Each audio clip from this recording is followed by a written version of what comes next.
Hopefully you guys can hear me. It's pretty windy down where I'm at here in Orange County. This is a deodar cedar, Cereus deodora.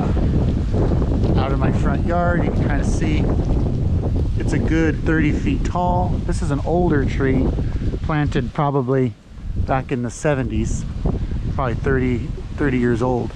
Let me show you a close-up of the needles.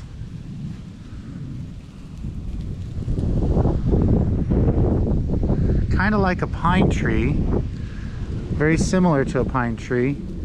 The needles are in these little whorls, these little bunches. So you see these little bunches? One needle per spot, but this is not a pine, so we don't count them. Now, unfortunately, I don't have a cone to show you, or else I would show you the cone. The cones are a lot different than the pine tree cones. They're papery and they fall apart. They're not like a hard pine cone. So that's what makes this a cedar. This plant is drought stressed. You can see a lot of brown needles. Let me get out of the sun. If I go underneath here, you can see a lot of brown needles, and this one's been drought stressed from this hot summer. Unfortunately, I don't water enough, but it's growing. As it cools off, you can see this bright gray growth. That's the new growth. The bark of the tree is kind of silvery gray, and it does have small plates. It's kind of a nice bark. The tree smells good. The sap smells good.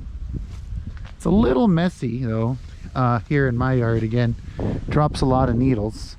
And then let me back up again so you can see the whole tree.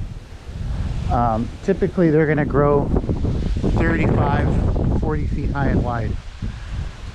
And again, you can see the shape of the tree is kind of a raggedy shape. This one again is the national tree of Pakistan, growing in full sun, doesn't like shade, does great in the desert, very wind tolerant, and actually very drought tolerant.